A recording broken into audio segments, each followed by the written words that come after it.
everything's good. See, I always do that thing where I talk really quiet and then I talk loud again. Yeah, that's what I'm saying. But that's not how I fucking talk. So I switch up my mic check. But right. So it's not doing it any service. Yeah. Fuck me, man. Canadians. So fucking weird. Canadians. Fucking Canadians.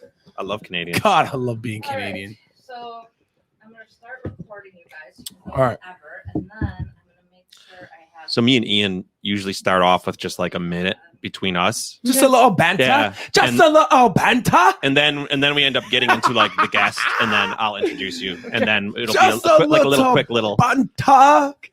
God, because it makes the audience wonder, like, is there a guest on the show, or do we even like each other? Yeah, right. Like, we're just let's host this show together. Shit. We're recording, right? Shit. Yes. Okay. Woo! I'm so pumped, dude. I'm trying to keep all my emotions in. Let's go. Episode 10. Episode 10. I wish I spoke different languages so I could tell you all the different numbers in 10 and different Spanish. I don't know. What is that? Diez. What about and that's all I know. French. 1, 2, 3, 4, 5, 6, 7, 8, 9, 10. Hey, speaking of French, because you're from Canada, do you know like a lot of French? Yeah, I know a little bit. Like I got that. I got that. Do you know I got that little accent I could put on that. Parlez-vous français? You know my middle name is Jacques. I could see you as I'll give you $2 if you can spell Jacques. Jacques. Dude, episode 10. We have talked about some really cool topics on this show. Cult culture, hustle porn, Gen Z, and racism, keeping up with the Joneses. Preach. I got a really excited topic that we're going to be talking about today. This guest is big time though. Yeah. I know she's going to downplay it. She's going to be that humble pie. She's going to be, she's the real deal. She is. She's the real deal. She's a boss. And like everyone's always like, she's running like she's a boss lady. But honestly, all genres. She's men, women. She's a boss, period. I don't want to put her in that box where she's a advocate for the women. No, she's an advocate for like human beings. She's a boss, man. She's the DJ for the Milwaukee Bucks. Wicked certified DJ. NBA champion, Milwaukee icon, a personal friend to us, and a friend of the Edge Podcast Network. Ladies and gentlemen, boys and girls, DJ Shawna. DJ Shawna in the building. No stress, no stop. Can't do it all day, every day. Your favorite DJ, your grandma's favorite DJ, your mom's favorite DJ, your dog's favorite DJ. Pow! How are you, Shawna? Hey, everybody. How's she gonna match that energy? Everyone's gonna be like, hey. I don't know. Have you ever had an intro like that? I don't know what to say. Welcome to the show. Thank you for coming on. Episode 10. It's so good. Why don't you tell people really quick a little bit about who you are, what you do, catch them up to speed? Yeah, not that sure. If you don't know who DJ Shawna is, you're a loser. No. In Wisconsin, you're not there then. You're not there. Tell the listeners a little bit about what you do, who you are. First, it's good to see you both. I've missed you both very much. It's the first time in a long time. I know. A long time. But thank you for man, your energy, Ian. I'm ready for it. Something's it's wrong just with me. like something's wrong. Something is not wrong with you at all. I don't know how to appropriately, that's an intro. Yeah. That I felt like, because it's not, how do you do that sitting down with headphones on? Yeah. Do it justice. I just think it's off of you though. I feed off of you, I don't want to put you in a box because I think you're bigger than the box, Thanks. Well, thank you. But I'm honored to be here, man. This is my first podcast in a while. And is it? Yeah. Well, we'll go hard on you. I appreciate it. Man. I'm just kidding. She's been what have you been up to? Tell her. You got a ring. How about we bring it back to last year before we got about the bubble? Oh, Because I love the Bucks, but you know who my boy is though. LeBron James. LeBron James. That's my guy. But dude, tell me the experience in the bubble, dude. Yeah, it's I think as we were talking before we started recording, I think I'm still processing everything. It's been 18 months for me of NBA basketball. That's right. And I'm grateful as a DJ. So I was one of 4 DJs to go to Orlando to work in the NBA bubble for the restart for last season. The only female, which is kind of cool. Big. I did get a chance to meet LeBron and talk to LeBron. We had a moment that went viral that I was playing the Sade song that he danced to after they beat the Blazers in the first round. That's pretty cool. If we could pull up the GIF and drop it. Yeah, that would be awesome. You gotta Did you just call it a GIF? I call it a GIF. I do. You say GIF? GIF. But I love it. Well, we're the same age. The original person said that it's pronounced. No, it's GIF. It's a GIF. Nah, look it up. It is. I have looked it up. It's a GIF. No, the guy that invented it. He said, I love it. Like the peanut butter. Really? Dang, dude, we gotta look that up. I've spent. Look at how. Did you see my face right now? Yeah, The listeners can't see, but I'm like, no, that's awesome. Mainstream has changed it to GIF. Because I don't. It's not a GIF. What are you giving me? That's stupid. That's not a GIF. I'm going with GIF. That's a J. Because I don't want that. That's a J. No, but it's not a GIF. What are you sending? That's not. Because what? It's not a good GIF. Anyways, I don't want that. I don't know. Either way, there's a dancing memoji of LeBron from that moment. Honest to God, they made an Instagram filter out of it. Like this, it was kind of crazy to be a part of. So I know like you love social media, and so can I lay the story out? Yeah. You want to talk about LeBron? Yeah, I love LeBron. It's I'm a big LeBron fan too. So I love the Bucks. I'm very loyal, but like I got to DJ for 22 NBA teams, and you got to see these guys in a totally different light. And one of which was first round of playoffs, the Lakers beat the Trailblazers. Yep. And I don't remember how many games it was. Everything in the bubble just kind of like meshed together a little bit. But so LeBron finished his on-court interview, and AD was finishing his like off the court interview. You know, they had another camera like on the baseline, and LeBron finishes. And when he finishes, I hit Smooth Operator by Sade. And I know it's one of his jams. It's one of his favorite artists. Dude had a whole choreographed dance to it. Like he's practiced over the week. Like, I don't know if it just flowed, but like it was so smooth. And honestly, I'll send you when we're done. I'll send you the video. Send it, please. And so I got to give a shout out to Rohan. So Rohan is the main social media guy, videographer for the Lakers. Okay. And Rohan was literally like right there, spot on, and got it. And LeBron is just playing to the camera. That's cool. And so like I'm in my DJ booth, just like eating this up, just like going bonkers. And then unbeknownst to me, this thing goes viral. Like it literally, it went real quick. Really? So much so the Lakers girls. So obviously they only had DJs. We didn't have any entertainment, no mascots, no dancers, nothing. So the Lakers girls are back home and they choreographed the same dance. And so they have a video that goes viral. I didn't see it. I normally see everything. I never seen that one. So you were like the catalyst for that. Yeah. 100%. Well, I mean, LeBron was. I got to be I was a cog in the machine. Sure. So, hey, update your LinkedIn profile. Put that on there. That's resume content. But then like the next day, Bron posts like this filter on Instagram, and it's a cartoon version of him doing the exact same dance, and it's called Smooth Operator. I'm gonna have to look for it. And it's fire. And so it's crazy, like these moments that you get to be a part of, and nobody would know. You know, like that's LeBron's moment. I'm there for him, but it was very cool to hopefully like be a value add in that. Yeah. You know what the best part was that at the bubble too, you're playing these tracks and like obviously the NBA guys are feeling it, but I'm feeling it. Like I'm getting it. And you know what the best thing is? Like that's my girl. Like I know her. Like that was the best thing for me. I was like, she's playing these tracks. Everyone's hyped because everyone was talking about that in the bubble. Oh, yeah. Like if you read everything, everyone was like, yo, the bubble was awesome. Like no one missed the beat just because obviously, like she said, that there's no entertainment, but you were playing so many tracks that you were just, I don't know if you were feeling everyone's vibe, but how'd you do that? Like how were you just picking the right stuff though? Like, cause you had me, I was watching, I was just like, I was dancing, I was getting my groove on, and I'm like, I know her. So I'm like, how'd you feel everyone's vibe? Thank you. You know, it's something that the bubble really taught me. It was so I think you're as a professional athlete, as an athlete, like music is a way of life for people, right? It's a huge motivator. It is. And like whether, you know, I've known athletes that are listening in their headphones, like reminding them to breathe. You know, like, and it's not what we always think it is. And that to be honest, so you talk about boxes, that's where I really got challenged to think outside the box. And I really they just trusted me to just do what I felt. And I think my personality type, and you both know me well enough, like I'm a feelings person. I love to make people happy. And when I'm working for the NBA or I'm working for the Bucks, that's not about me. That's not a DJ Shawna show. I am there. This is their show. This is Giannis's show. This is Chris Middleton's show. This is Drew's show. This is LeBron. You can go down Dame, like you can go down the list, Russ. And I got to mention Jimmy because there's a Jimmy story too. And so, but this is like their show. And so you know, like I think at the time the Michelob commercials were really popping off with Jimmy. And there was why did I just forget it? He had a song. There was a song that again you wouldn't think would be like a Jimmy Butler or NBA song, and he would love to hear it. It was something that, again, I want to say it was an old school like 70s song, and I can't think of it right now. I feel awful. But there were things like that I would just started to have fun. When the Blazers came out, they loved Cameo.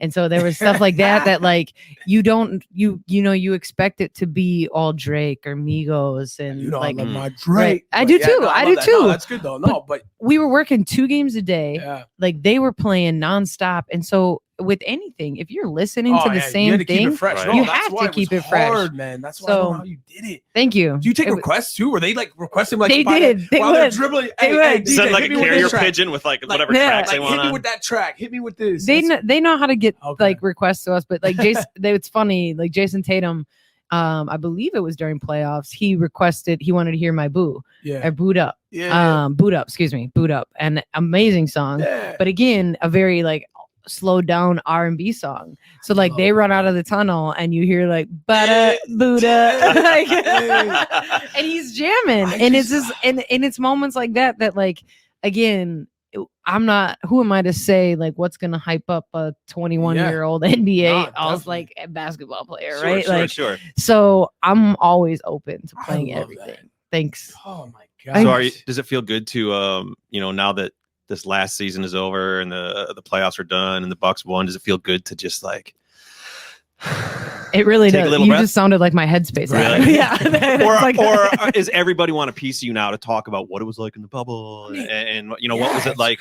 Or are you finally winding down a little bit? I think I'm winding down. I'll be if I always am honest and very candid. I had a lot of attention like in the bubble, and then like from as me, and even then through playoffs, like I got a lot of attention, which is I'm humbled and grateful. Yeah, because Bucks are going through it, and you're like the DJ, so it's like, what is going on? So it's definitely quiet, and I'm grateful for that, because I think again, this as an athlete or even as a DJ, being a part of athletics, it's a roller coaster. Oh, I bet. And so I'm definitely in a recharge mode right now. I do feel a lot like I'm me still, but like it takes a little bit for me to like turn into like DJ Shawna, which I air quote that as my alter ego. Sure. And so we have 7 weeks, like the preseason schedule just got shared, and like 7 weeks we are back at Fiserv for like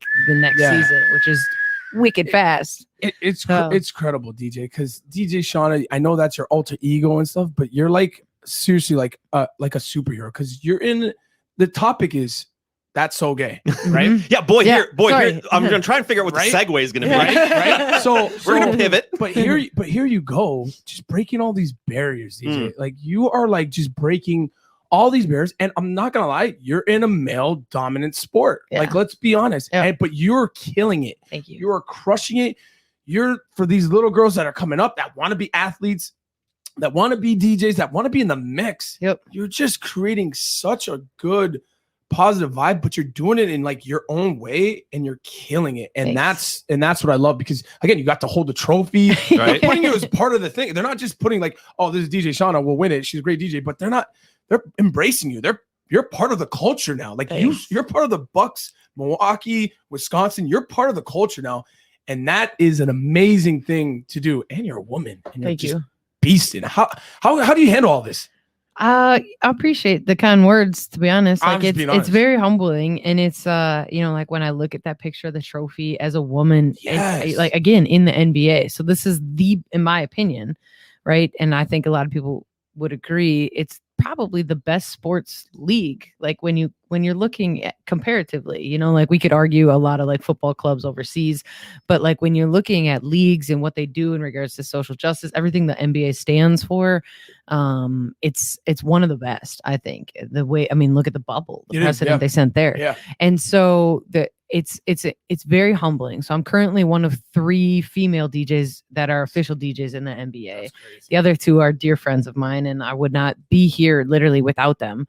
But I don't know, I haven't talked about this publicly yet, and so Martin, I saved this for you, and this will be a social media post I think at some point, but I am the first female DJ to be a part of a championship team on the NBA side. See, really? That's what I'm talking about. It's something that again, I didn't make a single bucket all season. Yeah. But it's something that like I was there and I was working and you're in everyone who's part of those teams, whether you're a player or you're a DJ or you're a janitor or you're a Gatorade boy or girl, whatever, a coach, everybody plays a part in that team and their success and their failures. And so if the music's not there, if the Gatorade's not there, if the coaches aren't there, if the players aren't there, everybody is such a necessary part. And when everything comes together and everyone's on the same page, you win a championship. Ian knows that. You obviously know that. And so, I think you played a much, much larger role than I think a lot of people understand or would give you credit for. But I mean,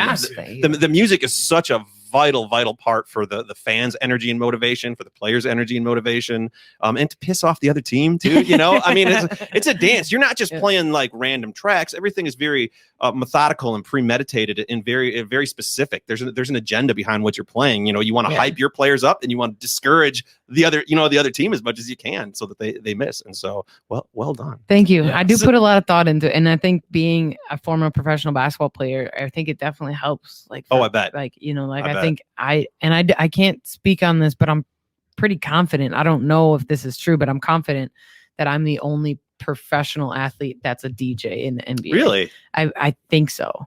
I don't think it's single. I don't know. Yeah. Do you have a Wikipedia page? Can you go look on your Wikipedia page? Well, I can ask our NBA. I'll ask the NBA DJs. Yeah, because I just don't know how to ask that without sounding like a jag-bag. I'll ask. Hey guys, am I the only professional athlete that's a DJ? I love it. We gotta find that out. I love it. So you're a lot of things. You're a DJ. You're a champion. You used to play basketball. You're an icon. All this stuff. And one thing a lot of people might not know about you or who you are and your personality in your life and stuff like that is that you're gay. Yeah. And that was the whole topic for this episode. And I was trying to figure out how we're going to pivot from this and do the segue. You're nailing it. I think that's it's a cool thing. And it's something I kind of want to get into because, just your status as far as just being a DJ and stuff like that, and a lot of the people that look up to you. I think there's a lot of cool, interesting, fun stuff that we can get into, kind of about your story, my relationship with my LGBTQ fans, friends and family and stuff like that. And so I want to get into, kind of the state of LGBTQ acceptance in 2021. Where are we now? How did we get here? Kind of our own history with friends and family and coming out and stuff like that. I kind of want to get into sports. There's a few gay athletes that have come out now.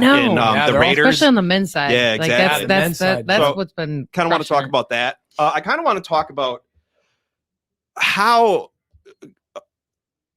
they've been portrayed in like movies and cinema and stuff. So I just watched. Have you seen There's Something About Mary? Yeah. Anytime recently? Yeah. Well, I don't want to say recently, okay. But so I watched it this weekend, and there's this one part in the movie. Nothing to do. Damn. It was. I don't know why we watched it. We were bored, and then it popped on Netflix. And there was this one part in this movie where Ben Stiller, he's like with his therapist trying to talk about like why he's obsessed with this girl and he wants to try and go find her. And they were talking about like rest stops or something. And his therapist said, rest stops are homosexual hangouts. And I was like, ooh, that joke didn't age well. And then later in the movie, he like accidentally stumbles upon like a bunch of like homosexual men like at the rest stop, like making out and doing all that stuff. And he gets arrested and he's busted by the cops. And then he goes to jail and like he's cuddling with this guy. And I was just like, man, like, that kind of stuff, the mockery of it. I want to get into that and kind of how that's changed now in cinema and TV and media, like and stuff like that, because that kind of stuff won't fly. So let's just get into it. In your opinion, Shawna, where are we? Because we've come a long way in the last 20 years. We've definitely come a long way in the last 100 years. But where do you feel like we are with the whole thing? I think it's interesting, and I think while acknowledging that we have come a really long way, I still think we have a really long way to go. Sure. And I think the one of the hotter topic conversations has been trans athletes, and especially with this having the Olympics, and so the fact that we're still talking about when it comes to LGBTQ plus people, that we're still talking about like, can they participate in a sport? Sure. I think is still really interesting. Yeah. And so it's and that's where we are. And that's I think it's coming out is still an issue. It's a thing. Yeah. Whether you're a woman or you're a man or you don't identify, you're non-binary or however you want to identify. Sure. Yeah. And so it's still a thing. And we just had the first openly gay football player come out. On the Raiders, I believe. Yep. And then, and it's it just is going to take time. I think it's a domino effect. Yeah. And I think too, we could go down this rabbit hole of talking about stereotypes. And when you talk about female athletes and, that like the joke that comes with being a softball player or a basketball player or predominantly stereotypical sports that like have had a lot of like lesbian identified athletes.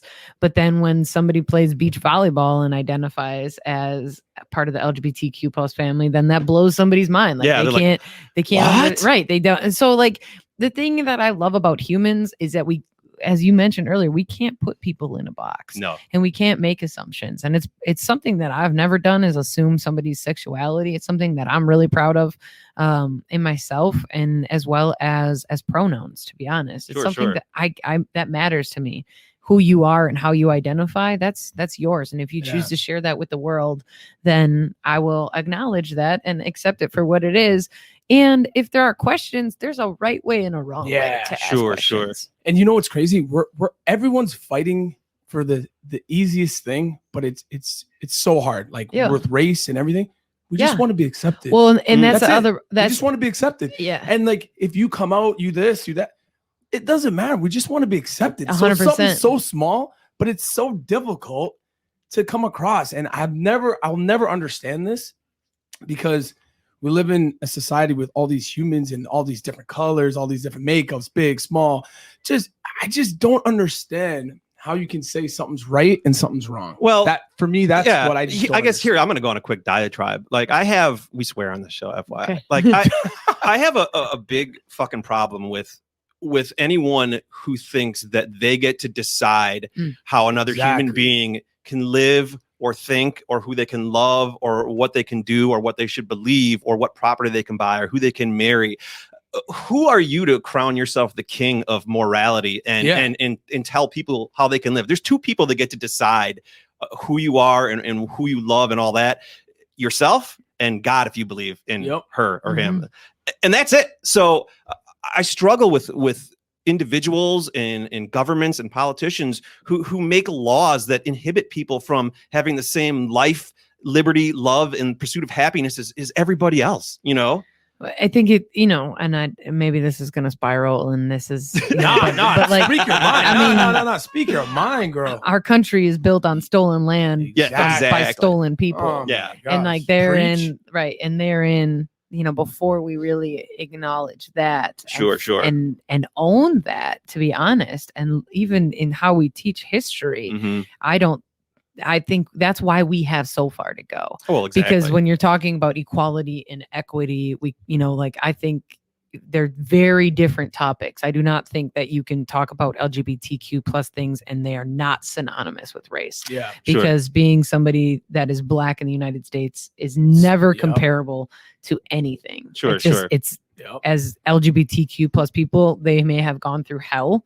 We can talk about the AIDS epidemic. We can talk about everything that has happened, but never have they been enslaved. And that is a whole nother area that and that's this when you try to make sure that we talk about these things to understand the boundaries, and they're difficult conversations. But as somebody who is white and recognizes the privilege that comes with my skin color, it's something that I continue to challenge myself to have difficult conversations. And I'm going to stumble and I'm not always going to say the right thing, but I'm like with Ian, what we've always connected on is our hearts and like how he views people.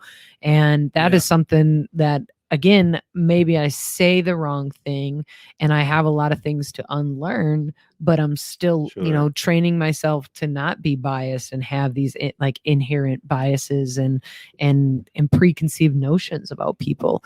And I think being a part of a minority group has helped me, to be honest with you, as being a woman that identifies as gay. And so it's sometimes sitting back and knowing when to talk and then knowing when to listen as well. Sure. But we're in America. Why can't we sit? Let's just be honest. This is the greatest country, right? Everyone says, let's just say this America, the greatest country. Why can't we set the standard and be like open to everything? Why can't we be that country to let everything go and accept everybody? We'll be the greatest country. Even I don't understand. The potential's there. We're so competitive. Our country's so competitive, but yet we're losing at some of this stuff. I think one of the biggest hurdles that we've had, and you kind of brought this up, Ian, was acceptance. Yeah, there's a big dichotomy between civil rights and letting ending segregation and gay rights and letting gays and lesbians get married and accepting it. Those are two very different worlds. Just because you get the right to do something now legally, it doesn't mean that people are going to accept you. And so they're two very separate lanes, two very separate problems that you have to tackle at the same time. Everybody thought, what was it, 2015 when the Supreme Court passed gay marriage? I think it was. It wasn't that long ago. Yeah, I know, right? And everyone was unbelievable. Right. Yeah, sweet, we're done. And it's no, just because you passed the law doesn't mean that your grandma and grandpa or your next door neighbors or the kids down the street or whoever is going to accept it. And so I think that's one of the biggest hurdles that we've had in this country, whether it's racism or gay rights or whatever it is, the Irish, women's rights. There's always been this thing where we pass these laws and give people these rights, and then we struggle for a century to create the acceptance. But we have to pass laws for this stuff. Really? Absolutely. That doesn't make sense to me. Right. I don't understand. I don't know. I'm Canadian, so we're different. We're different. We're different. One of the things I want to get into is sort of or at least all of our history. But this episode's called "That's So Gay," and we're naming that for a very specific reason because I used to say that phrase. We've all heard, that's so gay. That's so gay. I think, I used to say that before my sister came out to me. She came out to me when I was 17. I remember we were working at this grocery store. We both worked there, and she sat me down and she said, "Well, I met someone," and I was like, "Oh, really? Who is he?" And she's like, "Well, it's a she," and I was like, I didn't know. I grew up in Grafton. It was a very closed off sort of little city. Yeah. I didn't know what gay was. I didn't even know that boys and boys being together and girls being together was a thing. And so when she came out to me, I remember my first reaction was, "Oh, are you happy?" And she started crying. And it never crossed my mind to think that was something that was bizarre or weird or unorthodox, because that shit's passed down. That's learned. We had Speak Life Shawna on here when we were talking about racism, and that's not something people are born with. Being homophobic or transgender phobic, that's something that you learn, and you learn that from your parents. You learn it from a lack of education. You learn it from media and cinema and TV mocking stuff like that. You look at Ace Ventura, and remember I don't know if you ever saw that movie, but there's a scene in that where he you'd be watching some where he kisses what he thinks is a girl, and he finds out that it was a transgender woman. It was actually a man, and he brushing his teeth and all this stuff. And it's so when you watch that stuff over and over and over, is someone like me who grew up not knowing what that is, that's your only education. And so it's now flip it, if I may interrupt you, and be the person that is kissed. And that's what I think is the issue. And you can talk about that when it comes to any minority group, exactly. You look at the roles in which people are portrayed as. And so that character that Ace kissed, the trans person, was then deemed that was gross and that was disgusting and that was wrong. And so I'll talk about internalizing that over and over and over and over and over and over again. Right. And that's the shame that you can feel, and it makes you probably not want to come out or not let people know. The mental energy that probably goes into hiding who you are and how you feel has to be exhausting. I can't imagine what it was like for my sister to have to hold that in. Well, I think all those even years. Then to conform. So even if you know that you deviate, if you will, outside of the norm, right? As myself, and I have found it is exhausting to still sometimes people know I'm gay, right? That I identify. I'm not. That's something that I've talked about comfortably for years, but there are still sometimes as a grown adult where I feel that I won't say certain things. I won't talk about certain things because I don't want to make somebody else uncomfortable. Sure. And that is a burden. That's something that I personally carry and do myself. And so, dang, yeah, that kind of sucks, but I feel you. I feel where you're coming from. And it's something that I think, like, I carry with me still to this day. Again, I'm a grown adult. I'm very comfortable with who I am, but I will put other people before myself. And so you like internalize all these things. So whether that means how I dress or how I present myself, or again, things I talk about or things I don't talk about, or how I'll skate around certain things. And I find myself doing it. And it's interesting because, again, I think it's a disservice because if I don't share my story, then how are they going to know maybe otherwise something else that's different? Exactly. I got a cool question to ask you, DJ Shawna. So so now okay, where do you go and meet these girls now? Like, cause I'm just saying, because like the gay bars now, like, which I love. Let's get into that. I feel like the gay bars, they're not died off, but I feel like now it's kind of cool to like, I went to tons of gay bars. Like, I just think it's getting to be not like the norm, but I think it's cool now, right? You're going out, you see all buddies. Where do you go? Like, what do you do? Like, how does this work? Like, I just want to Ian, that is a phenomenal $1 million question. Yeah, like I want to know. Like, I think one of the coolest things about how LGBT culture has evolved, and I can only speak for myself on the girl side in my experience, is that there is no longer a stereotype. Yes. And so and for me, to be honest, it makes it more difficult to meet women because I don't make assumptions on people's sexuality. That is a good point. And so like, I didn't think about that. You're right. I feel like I walk in and I've, you can see a rainbow flag and you're like, nailed it. Like, we called me a 6-footer, right? Yeah. Like, you can tell 6 feet away, like, there she is. Yeah. And typically for me, again, personally, I'm attracted to women that are more feminine, that don't dress like me. Nice. And so however that evolves, but then I don't know. Like, how do you ask somebody, like, are you like, I'm saying. And I don't have the, I love it. That's what I'm saying. I'm going to be her wing. Like, we're going to go out. We're just going to be like, hey, like, we're just going to hang out. Let's back up a little bit, because I want to talk about the decline of gay bars. Yeah. And, is it last call for gay bars? Because I go to them all the time. Like, well, not all the time, but that used to be your safe spot, right? Well, I go with my sister, and and I mean, I have a shitload of family members and friends that I probably am friends and have more family of people who are gay that aren't. Mm-hmm. And so going to gay bars it's a huge thing. Going to drag shows is like, I love doing that stuff, and it's sad. Kind of seeing the decline of it. And so I did a little research. I got my facts, Ian. This boy got numbers on numbers. It really began around 2002 when the decline started happening. And between 2007 and 2019, as many as 37 to 40% of gay bars in the US have closed. Right now, there's only 15 lesbian bars left in the United States. 15. I think it's 30. I don't want to. So there was a documentary done. And Walker's Pint is a part of it. So I think it's I don't want to but this was according to the ASA. Okay. There's not a lot. There's not a bad thing or a good thing? Well, so to figure out. I think it's a bad thing. I think it is a bad thing. Because go ahead. Like you said, gay bars are more than just like a bar. It's a safe haven for people that may not be out.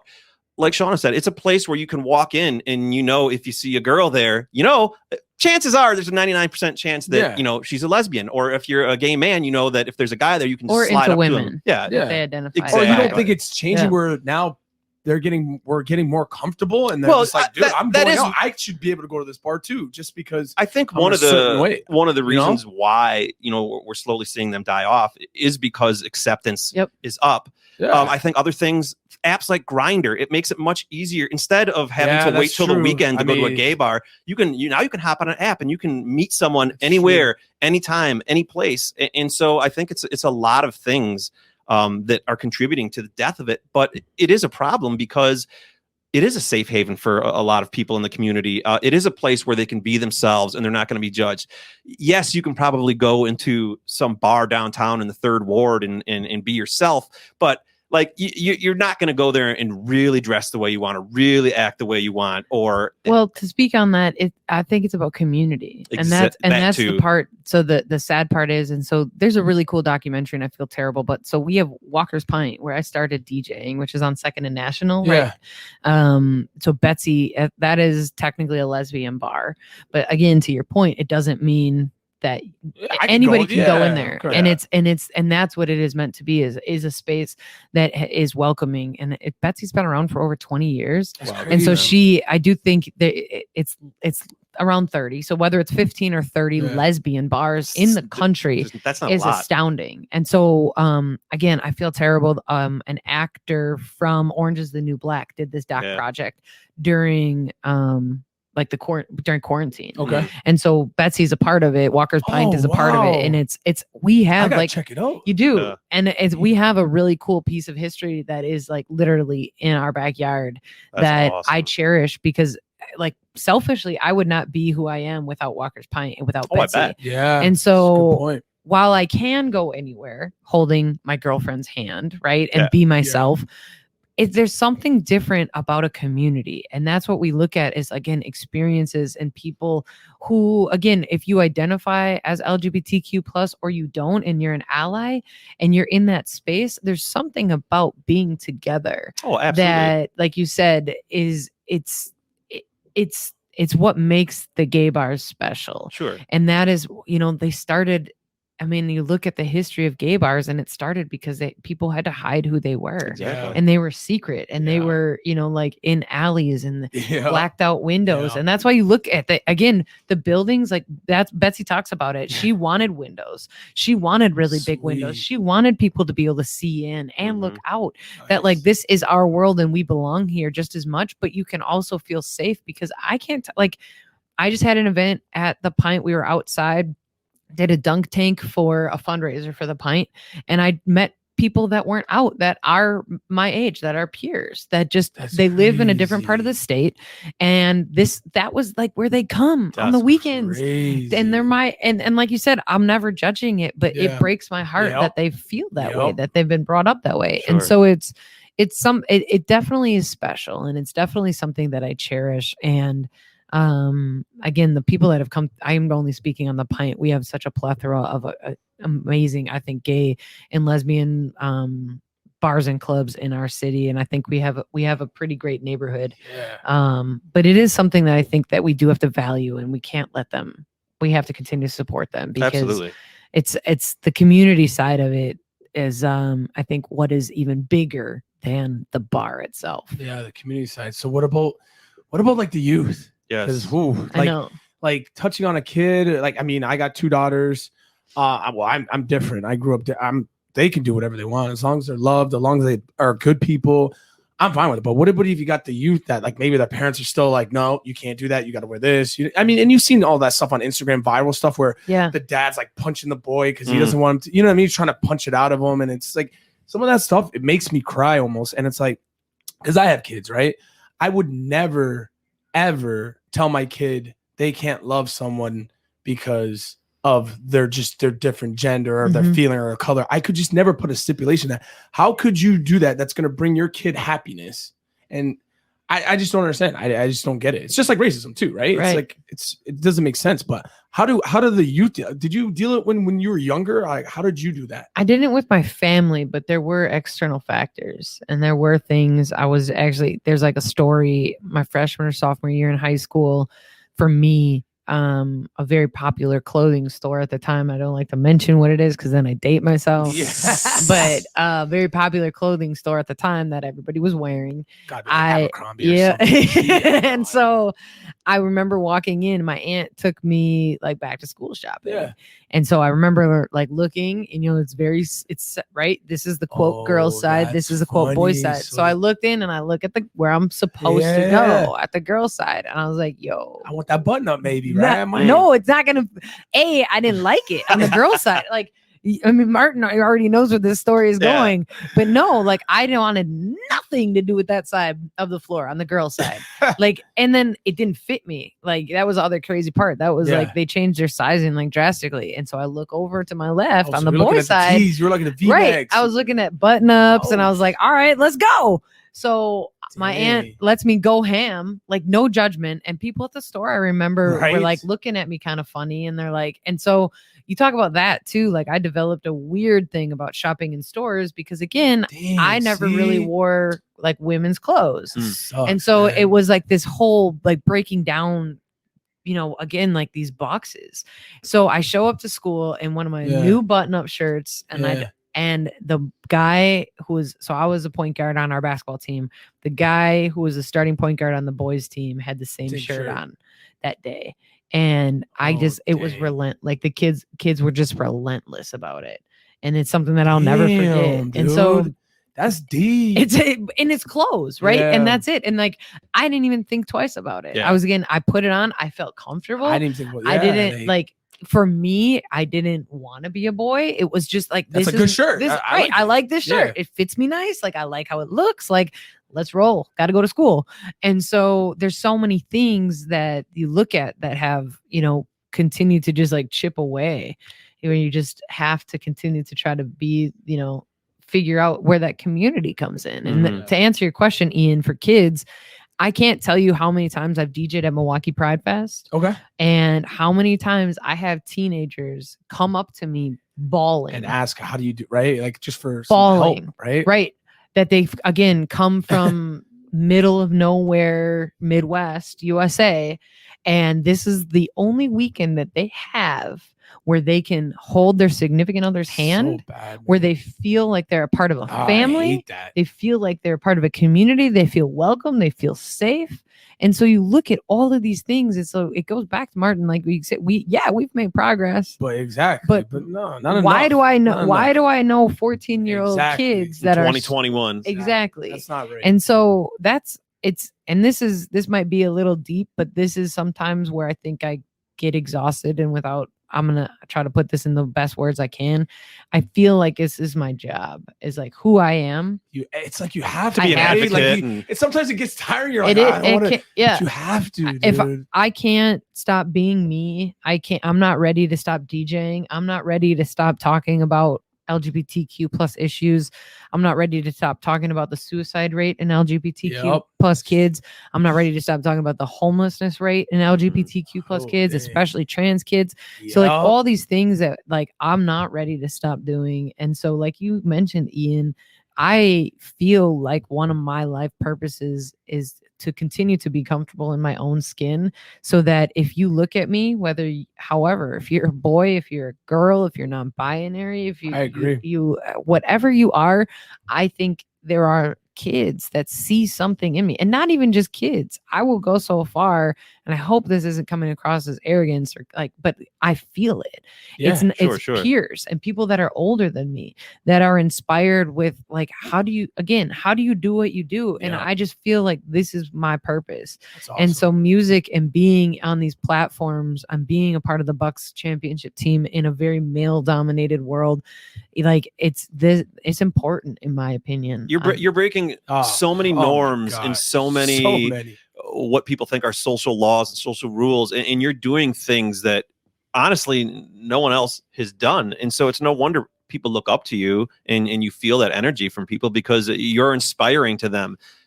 There's a lot of kids out there who, you know, probably haven't come out, or they don't know what they are, but they know that they identify with your motivation, who you are, your confidence out there on the stage, and that means something to them. They don't know what it means, but they feel something, and they're like, you don't feel alone anymore. I think there's a lot of people that, you know, we all can look up to and be like, that's what I identify with, whatever it is. And so I think that's why you feel that.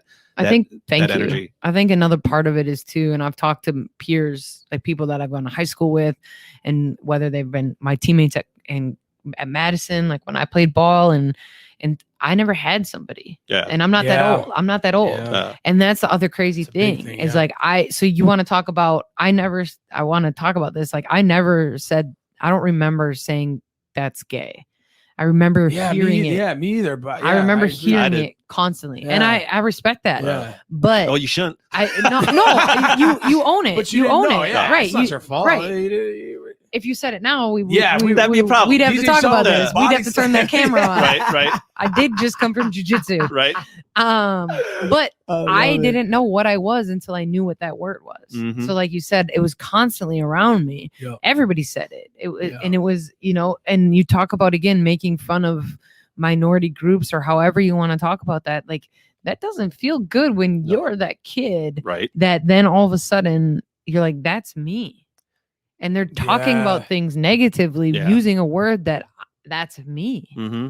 And so that's something that, again, I wish that when I was 14, 15, when I was in high school, to be honest, that not that long ago. It really isn't. I know I'm older, but like in the grand scheme of things, that's a long time. For you to not have someone that you could look up to or identify with, and only being 10, 15 years ago, however long ago it was, that's not that long ago. And so it really goes back to the whole acceptance thing in the culture and how, we have all these rights and laws that we've passed, but we are really, really far behind. One of the things I want to get into is, and kind of circle back to, is the way that LGBTQ people have been portrayed in the media. And so one of my favorite shows, Pose. Yeah. How did you know I was going with this? I know. I never watched it. You never watch it? Okay, so Pose is it's basically three things. It's a fictional story about real life events. Yeah, real life events. And it's basically about like the underground trans ball culture with an emphasis on like trans people of color. Back in, was it New York? Yeah. Like Greenwich Village? Yeah. Back in like the 80s and 90s. They touched on like the AIDS epidemic. I gotta watch that. I think it's I wouldn't say touched on. It's probably the whole second, third, the whole second, third season. It's got Billy Porter. And then they cast real trans actors in it. Which is incredible. Yeah. Dominic Jackson, MJ Rodriguez, India Moore, no relation. But when I finished that show and I watched how well done it was and how meticulous it was and how much care the directors and the team and the actors put into telling this story, and in the love that they put into letting the world see what it was like, not only being a trans person back then, but what it's probably like still now. It's very difficult to watch any movie, Superbad, Ace Ventura, anything out now that mocks that stuff. It's fucking infuriating to see a gay joke and see people who have gone through that shit mocked and be used as the butt of a joke. And so circling back to, kids growing up and trying to find their place in the world and who they are and what they identify with.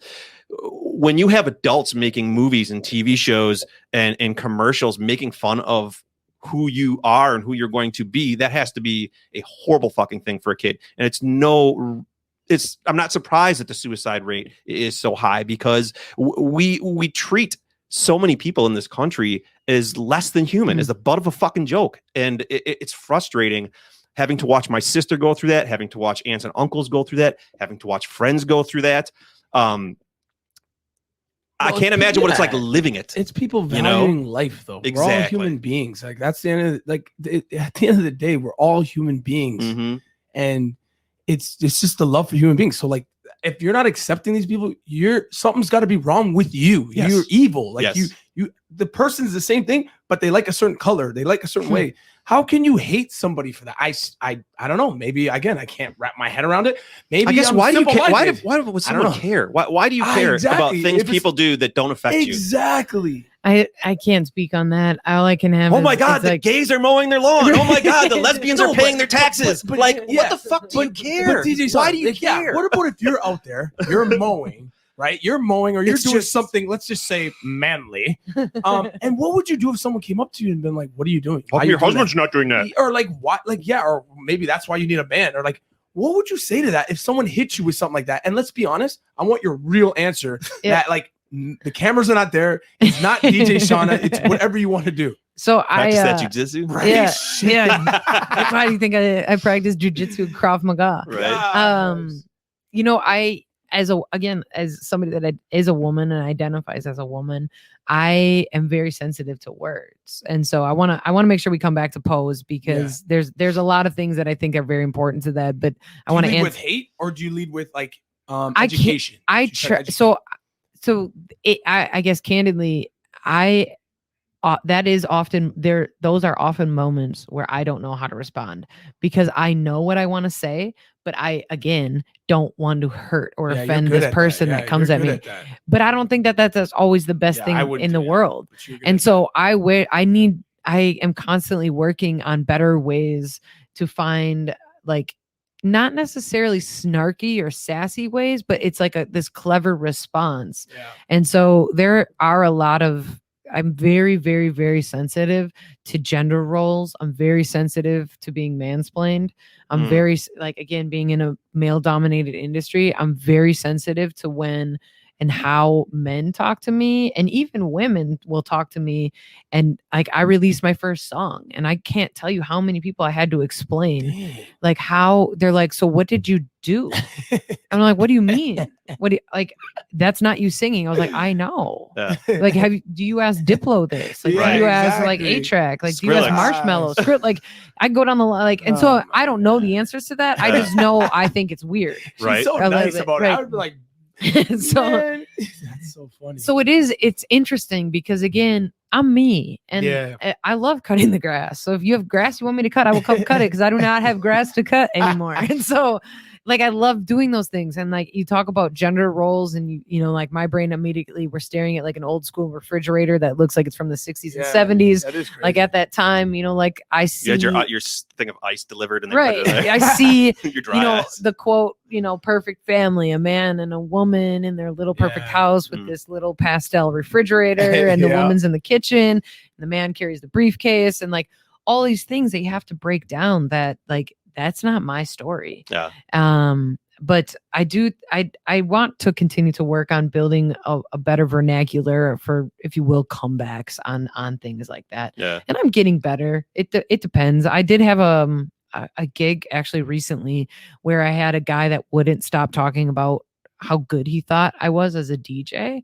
And he, like, this was a 2-hour long set, and he came up to me and he kept saying stuff, and I couldn't understand why he was saying these things.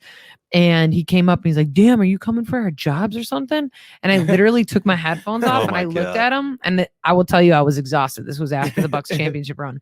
And I looked at him, I said, bro, I was like, I do that. I'm a full-time DJ, and I'm not trying to flex, like, but this is what I do. This is how I pay my bills. Yes. Like, this is what I do. And he's like, I DJ and I, like, on the weekends.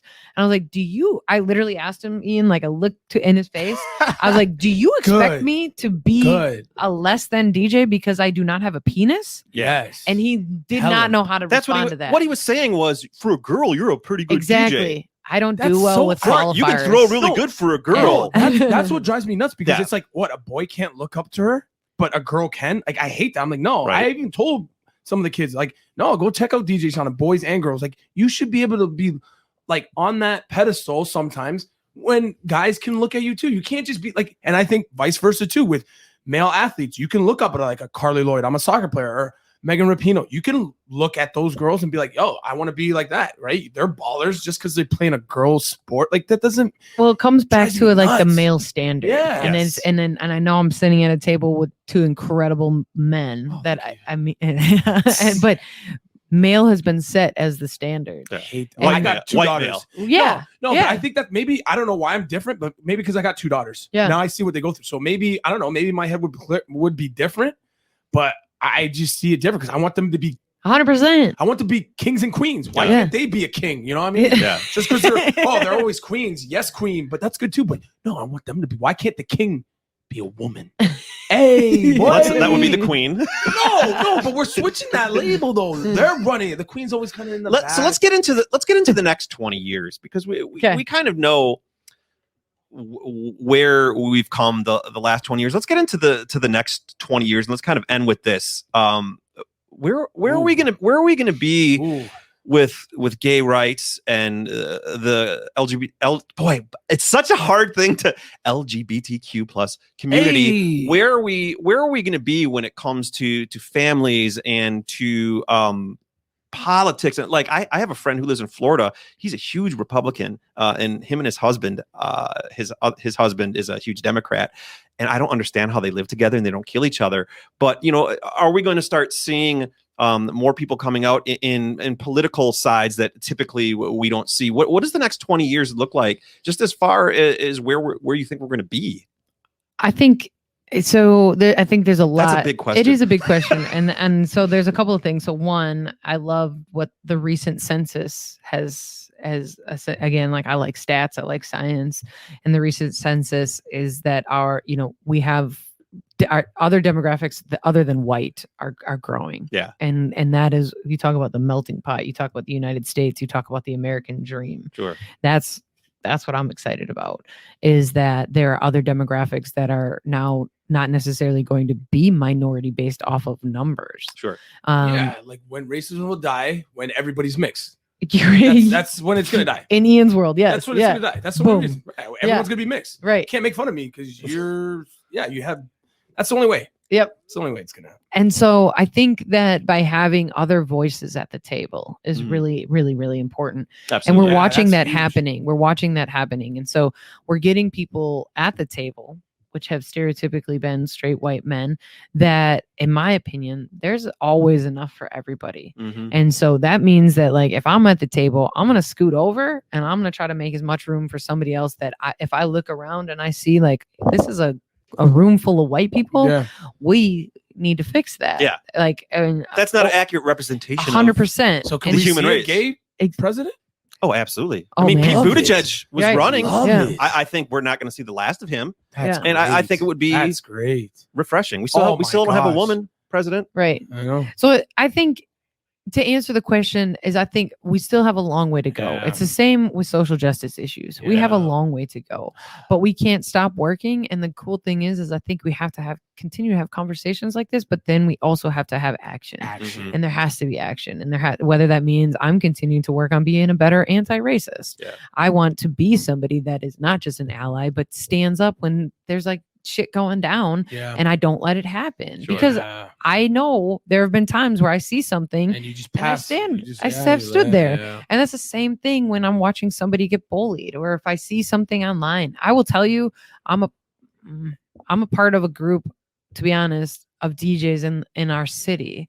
And I'm not going to put any names on blast, but there are times in that Facebook group where I call most of these guys out on things that they're talking about. I started doing that a little bit. I didn't want to, but I started doing that too on Instagram. To be honest, I don't get, and the reason I feel like I don't go around trying to make fights online, especially Facebook, but this group was built for Milwaukee DJs, and they make jokes about homosexuality, and they make these comments, and they talk about, they talk about sexist things, and I will step up. And I'll be honest, like after the Bucks championship, I have felt like you can't touch me. Yeah. No. Like I'm not arrogant about it. I finally feel like I have two legs to stand on. It's huge, when I'm talking to my peers that are predominantly men, and I'm not gonna allow that, because I know I've been in that group for years, and I've just read that stuff and I've internalized it. So there are a couple hundred people in there. There has to be somebody else that it also hits directly. Mm-hmm. And this is meant to be a support group for DJs. Like, this is a little local, like Milwaukee thing. Yeah. Like, I don't understand how we can get to that far. So the point, I think, is that we have to continue, like, to be better. Sure. We have to continue to grow. We have to continue to learn, make room at the table, and understand that we're going to slip up sometimes and we're going to make mistakes. But I'm not all about cancel culture. Yeah. And I think that's how you talk about being an athlete. Can you imagine if you, like, every time you turn the ball over, you got canceled? Oh, yeah. Like, oh, yeah. It would be ridiculous. Yeah, you suck. You're out. You're okay. But that's how you learn. Yeah. You make less turnovers then, right? I can understand if you continue to make the same mistake, then we're going to cut your ass. Yeah. But it's like, it's true. I don't agree with cancel culture. And so I think that's where we have to learn and grow. We have to be held accountable and hold other people accountable.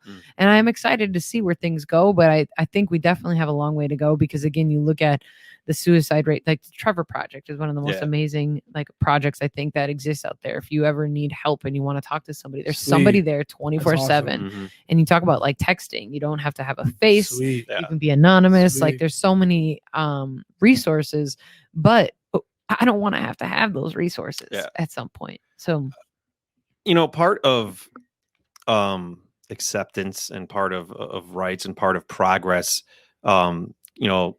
comes at the cost, or the cost. One of the casualties of that is losing gay bars and kind of possibly losing that sort of community and getting to this paradisical world where everybody lives together without confrontation. That was a big word. Dang.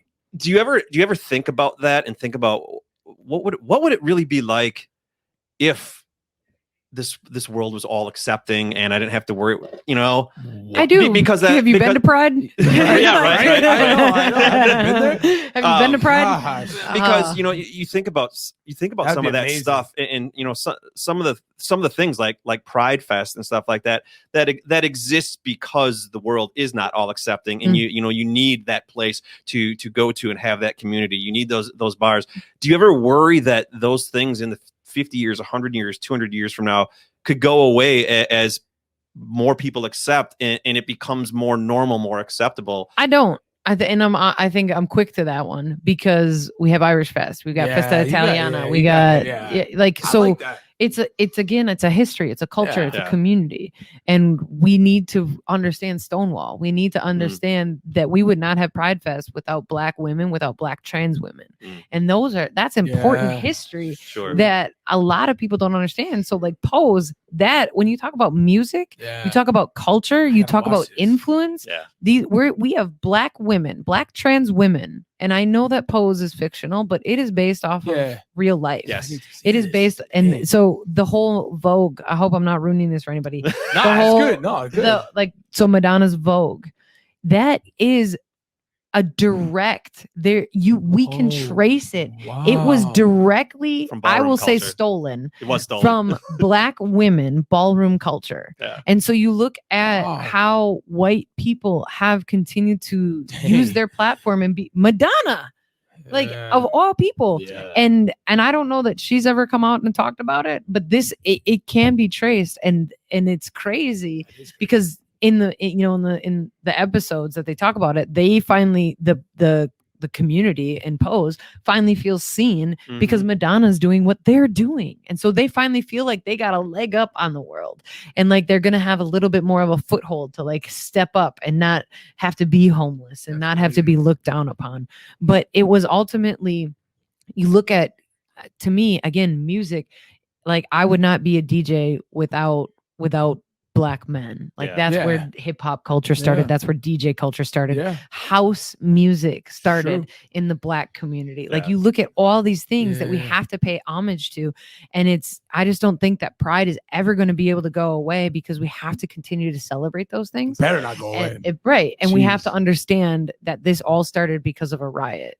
And this all started because of police brutality against a group of people that were not accepted. And that's what Pride is. And ultimately, it's celebrating love, and it's celebrating acceptance and diversity. So I don't think it will ever go away. I think that documentation and that historical preservation is going to be vital going forward, and making sure that we talk about Stonewall, and we talk about the AIDS epidemic, and we talk about all the things that we probably really aren't taught as kids when we're in school, and we make sure we preserve that history, and we talk about it, and we learn from it. Could you imagine if the AIDS epidemic, instead of like just burning through the gay world, it was attacking straight white men? Boy, we would have we would have found a cure for it a hell of a lot faster. That's true. It is true, but it is. You can apply that to basically anything. Basically anything.